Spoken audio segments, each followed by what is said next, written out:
Yes, reka mwese mbasuze mbifuriza kugira igitondo mwese mwahisemo kuri Cyamana TV. Nitwa Sale Asadi. Muri igitondo turamutse tuje kurebera hamwe amakuru mashyashya aramutse avugwa kuri tariki ya 21 Kanama 2023.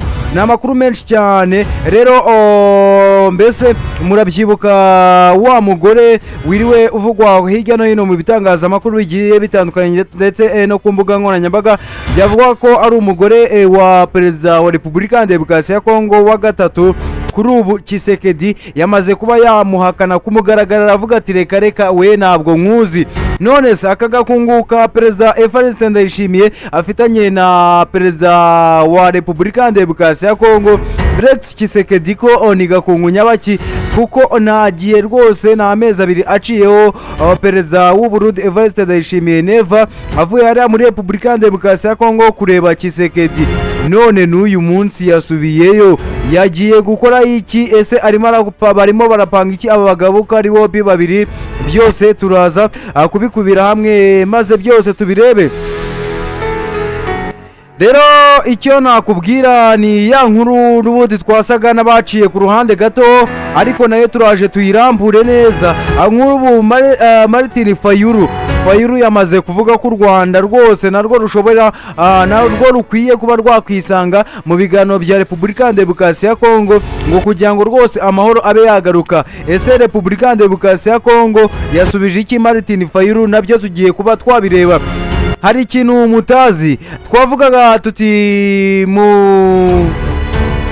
wa mugaba mukuru wungirije Muzinga, nyine wungirije w'igisirikare cy'u Burundi Muzinga yes, General Eri Muzinga, twavugaga tuti yasimbutse cya gitero cyabereye muri Fizi. Uzi ikintu cyabaye? Hari undi mu general rwose ukomeye w'igihugu cy'u Burundi wamaze kuba byatangazwa ko yaguye muri kiriya gitero. Ni byinshi cyane rero byavuzwe kuri kiriya gitero, gusa bitigeze bitangazwa mbere. Rero ibyo ngibyo bitigeze bitangazwa nibyo tuje kubyuka turebe. Gusa icyo nababwira nuko kuri ubu abantu benshi cyane kandi bakomeye bamaze kuba bagwa muri kiriya gitero. Ni biki byose biramutse bivugwa? Ibyo byose nibyo tugiye gukubira hamwe turebe. Gusa ku rundi ruhande turaza kwinjirana ku mirongo migari y'urugamba, turebe muri Minembwe ibitero byongeye byubura umutwe.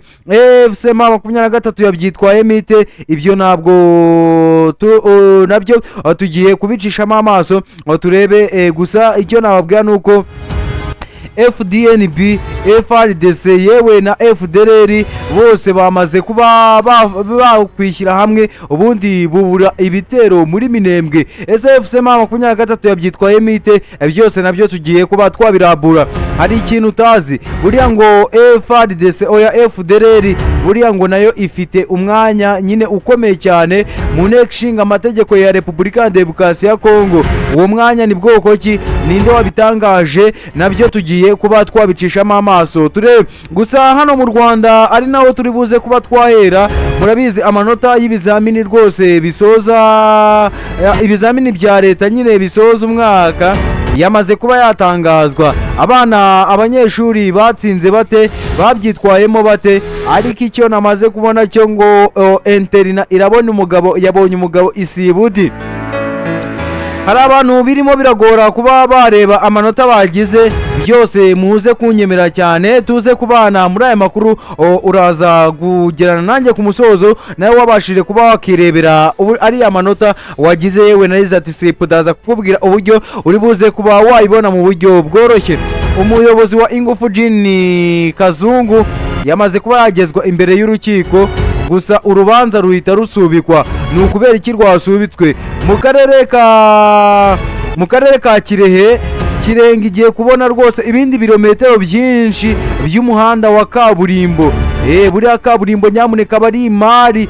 Buriya nuba ufite ikibanza ukaba ubona haciye kaburimbo, ujye uvuga uti nongeye nariye. Rero ni amakuru menshi aramutse avugwa kuri iyi tariki ya 21 Kanama. Nyemerera yose nze tuyacishemo amaso tuyarambure.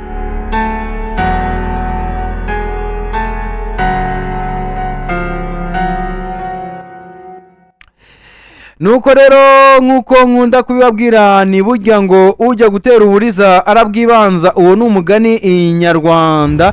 Reka tuyahere hano mu Rwanda maze mbabwire ko kuri ubu ngubu urukiko rw'ibanze rwa Kicukiro rwafashe icyemezo cyo kwimura iburanisha ku ifungwa n'ifungurwa ry'agateganyo ku rubanza ruregwamo abantu 15 barimo n'umuyobozi akaba na nyiri uruganda rwa Ingufu Gin ni Hanabayo Samuel. Iki cyemezo cyafashwe mu gitondo cyo kuri uyu wa kane tariki ya 20 Kanama 2023 ubwo bamwe bari muri dosiye y'abantu 80 bakekwaho gukora inzoga zitujuje ubuziranenge zizwi nk'ibyuma bagezwaga imbere y'ubutabera. Muri iyi dosiye kandi harimo abakozi ba Rwanda FDA n'abanyiri inganda zengaga ibinyobwa bitujuje ubuziranenge. Abaregwa bakurikiranweho icyaha cyo gukora, gucuruza, gukwirakwiza cyangwa kwinjiza mu gihugu ibinyobwa bitujuje ubuziranenge. Abagera kuri 15 nibo bari bitabiriye urukiko baburana ifunga n'ifungurwa ry'agateganyo. Ubushinjacyaha bwatangiye bugaragaza inzitizi ishingiye ku isano dosiye y'abifitanye n'iy'umuyobozi mukuru w'ikigo cy'igihugu gishinzwe ubuziranenge imiti n'ibiribwa Rwanda FDA Prof Emile Bienvenu, aho iyi dosiye itaregerwa urukiko. Ubushinjacyaha bwavuze ko benshi mu baburagi bari imbere y'urukiko biregura abikuraho ngo bikuraho amakosa ngo nyine abenshi bari muri uru rukiko ngo bireguraga nyine bikuraho amakosa bakayegeka ku bayobozi babo, ngo mu gihe bamwe mu bo batunga agatoki bari bamaze gutabwa muri yombi ariko dosiye zabo zikaba zitari zaregerwa urukiko. Busaba ko urubanza ruhindurirwa itariki izi dosiye zombi zigahuzwa kugira ngo buri wese azisobanure n'uwo muyobozi mukuru wa Rwanda FDA yewe ahibereye.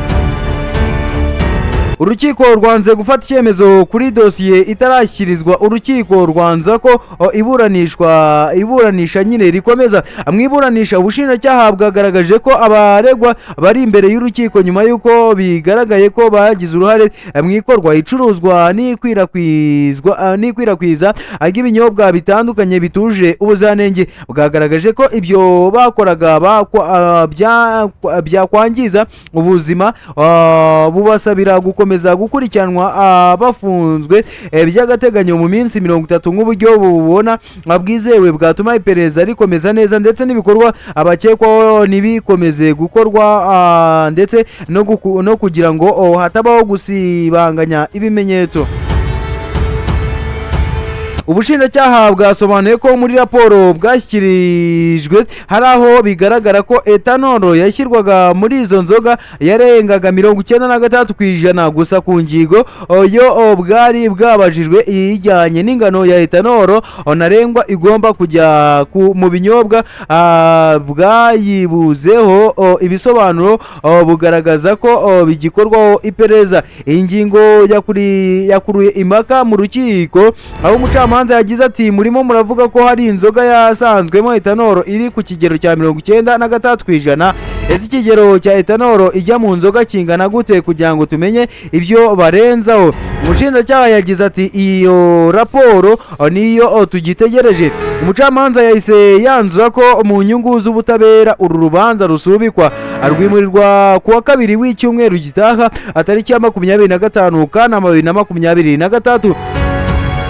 Kuva tariki ya 2 Kanama 2023 ikigo gishinzwe kugenzura ubuziranenge bw'imiti n'ibiribwa Rwanda FDA cyafunze inganda 148 zikora inzoga zitujuje ubuziranenge, kinahagarika umusaruro w'ibinyobwa byazo. Iki cyemezo cyafashwe nyuma y'uko isuzuma rigaragaje ko izi nganda zashyiraga mu binyobwa byazo etanolo itandukanyijwe neza idashobora kwangiza ubuzima bw'ababinywa. kuri ubu abantu 80 bahise batabwa muri yombi aho bari gukurikiranwa n'amategeko. Ni Hanabayo Samuel uzwi nka Kazungu n'abandi 15 bafatiwe mu mujyi wa Kigali berekanwe na RIB kuwa 8 Kanama 2023. Uyu mugabo yafatiwe hamwe n'abandi babiri bakoraga mu ngufu jini barimo umugenzuzi w'ubuziranenge n'ushinzwe umusaruro. Hanafashwe Oluwatosin Ayayi ushinzwe ibikorwa by'uruganda rwa Kerry Test and Nutrition Rwanda, nawe yerekanwe mu bafatiwe mu mujyi wa Kigali. Abandi berekanwe barimo abakozi bo mu nganda n'ibigo bitandukanye birimo Ebenezer Hub, Osakaza Fruit Enterprise, Urwibutso, African Buffalo Beef Company na Lotus Medical Group.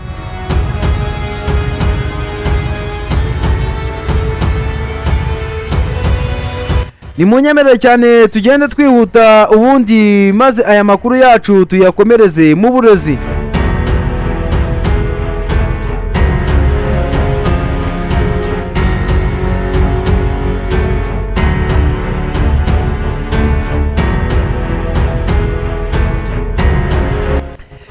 Umuyobozi mukuru w'ikigo cy'igihugu gishinzwe ibizamini n'ubugenzuzi bw'amashuri NESA Dr. Bahati Bernard yavuze ko mu mwaka w'amashuri wa 2025-2026 abanyeshuri bakoze ikizamini cya leta gisoza amashuri abanza batsinze ku rugero rwa 88.21%, kandi biyongereye ugereranyije n'umwaka ushize wa 2024-2025 kuko bari 75.3%. Urebye umubare w'abakobwa gusa batsinze ku kigero cya 87.1%, mu gihe uw'abahungu harebwa umubare wabo gusa batsinze ku kigero cya 89.59% mu bizamini bya leta abisoza amashuri abanza.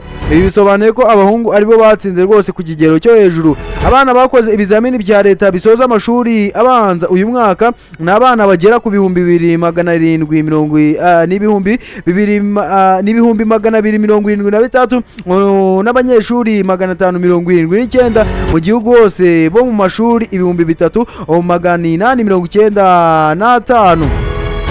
Abahungu bagize ijanisha rya 44.35%, mu gihe abakobwa aribo benshi ku ijanisha rya 55.35%. NESA yatangaje ko abakoze ibisoza icyiciro rusange, mbese ubwo ni ibizami by'amashuri nyine, abakoze ibizamini bisoza icyiciro rusange cy'amashuri yisumbuye ni abanyeshuri 149 n'abanyeshuri 15, mu gihe abatsinze ari 85.70%.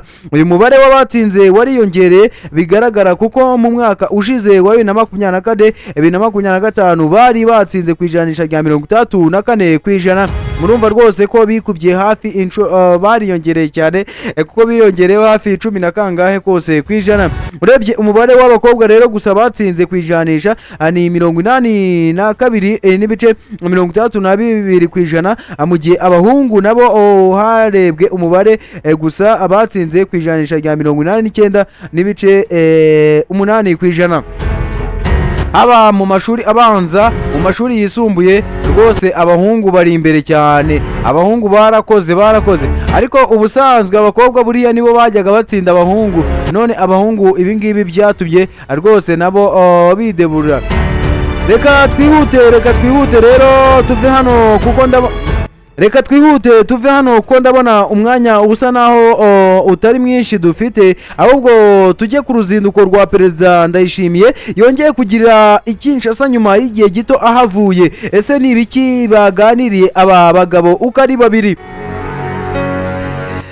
Perezida w'u Burundi Evariste Ndayishimiye akaba na perezida uriho w'umuryango wa Afurika yunze ubumwe African Union yongeye kugaruka Kinshasa muri Repubulika ya Demokarasi ya Kongo kuri uyu wa 4 tariki ya 20 Kanama 2023 mu ruzinduko rubaye nyuma y'igihe kitarenze amezi abiri yari amaze asuye iki gihugu. Ndayishimiye yakiriwe ku kibuga mpuzamahanga cy'indege cya Njili Kinshasa na Minisitiri w'Ububanyi n'Amahanga wa Repubulika ya Demokarasi ya Kongo Teresa Kayikwamba Wagner. uru ruzinduko rwabaye ku butumwa bwa perezida wa Repubulika Iharanira Demokarasi ya Kongo Felix Antoine Tshisekedi Tshilombo, cyane cyane mu rwego rwo kwifatanya na Repubulika Iharanira Demokarasi ya Kongo mu birori byo kwizihiza imyaka 10 ishize hashinzwe Collège dotés étudies de la stratégie et de défense CESED. Nubwo gahunda yatangajwe ku mugaragaro yibanda ku isabukuru y'imyaka 10 ya CESED, uruzinduko ngo rubaye mu gihe umubano hagati ya Kinshasa na Gitega ukomeje kugira uruhare rukomeye mu bibazo by'umutekano byo mu karere k'ibiyaga bigari, cyane cyane mu burasirazuba bwa Repubulika ya Demokarasi ya Kongo. Iyi nkuru mushobora kuba mwayireba mu kinyamakuru Minembwe Capital News, namwe mukaba mwayisoma gusa kubera ko nyine icyo tubereye hano ari ukubasomera ibiba byasohotse mu itangazamakuru. Ejo tuzayigarukaho twongeye tuyisesengure turebe ngo ni iki. Gusa reka babwire ko rwose aho ngaho n'ubudi muri Repubulika ya Demokarasi ya Kongo uwitwa Martin Fayulu yongeye gutera hejuru, maze asaba Repubulika ya Demokarasi ya Kongo ako yaganira nabo ihanganye nabo bose, anasaba ko u Rwanda rwakinjira mu biganiro. Ese ubundi ubu hari igisubizo cyaba cyatanzwe?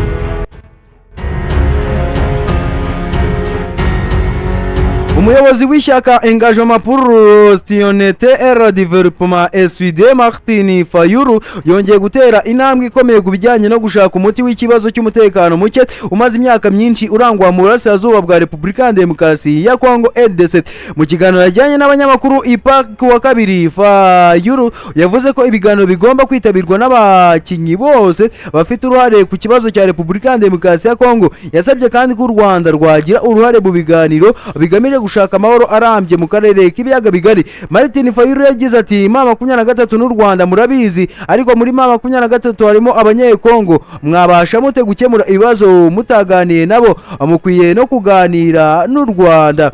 Aya magambo ya Martin Fayulu yateje impaka cyane cyane mu bijyanye n'uburyo yasobanuye umubano uri hagati ya M23 yewe n'u Rwanda. Ati M23 si u Rwanda, ahubwo ngo ikibazo gikwiye kurebwa mu buryo bwagutse. Mu gihe bamwe mu banyekongo bakunze kuvuga ko M23 ari u Rwanda, iyi mvugo ni ikwiye gufatwa nk'ukuri kudashidikanywaho. Nyine M23 icyo ubundi wamenya ntabwo ari u Rwanda rwose, ahubwo nyine ni abanyekongo, nuko bamwe bashaka kuba babigoyeka nyine bitewe ngo nuko nyine n'umubano iyi M23 ishobora kuba ifitanye n'u Rwanda. Nyine bamwe mu banyapolitike bagiye batandukanye bagenda bashinja iyi M23, nubwo u Rwanda rwose rudasiba umunsi ku munsi kuba rwakana nyine ubufatanye n'iyi M23. Rero Martin Fayulu asanga gukemura ikibazo cy'intambara bisaba kuganira n'abafite uruhare muri icyo kibazo bose, aho kubashyira ku ruhande. Uyu munyapolitike kandi yongeye gushimangira ko Joseph Kabila na Corneille Nangaa bakwiye kwitabira ibiganiro by'igihugu byatangajwe na Perezida Felix Tshisekedi. Fayulu yavuze ko kuba aba bagabo bafite uruhare rukomeye mu bibazo bya politike n'umutekano bari mu gihugu bituma ibiganiro bibahuje n'abandi banyekongo biba ingenzi mu gushaka umuti urabye.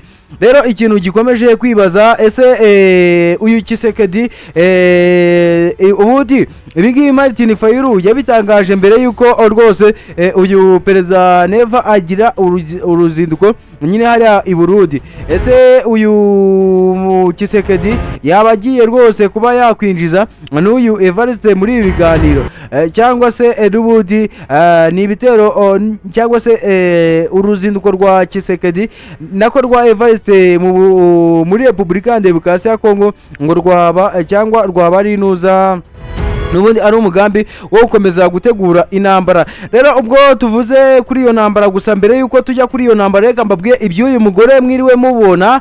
Rwose bavuga ko ari umugore wa Perezida Felix Tshisekedi. Kuri ubu Perezida wa Repubulika ya Demokarasi ya Kongo Felix Antoine Tshisekedi Tshilombo yakanye ku mugaragaro amakuru yakwirakwijwe ku mbuga nkoranyambaga umugore witwa Maguyu Mayera yavuga ko ari umugore we wa gatatu. Perezida Tshisekedi mu itangazo ryashyizwe ahagaragara i Kinshasa tariki ya 19 z'ukwezi kwa 8 2023 Maison Civile de Chief de Leta yavuze ko ayo makuru nta shingiro afite, inasaba abaturage n'abakoresha imbuga nkoranyambaga kugira ubushishozi no kubanza kugenzura amakuru mbere yo kuyasakaza. Nk'uko bikubiye mu itangazo ryashyizweho umukono na Maître Theobaya uhagarariye itumanaho muri Maison Civile de Chief de Leta, amashusho akomeje gukwirakwizwa avuga ko Maguyu Mayera ari umugore wa gatatu wa Perezida Tshisekedi atagaragaza nyine ukuri.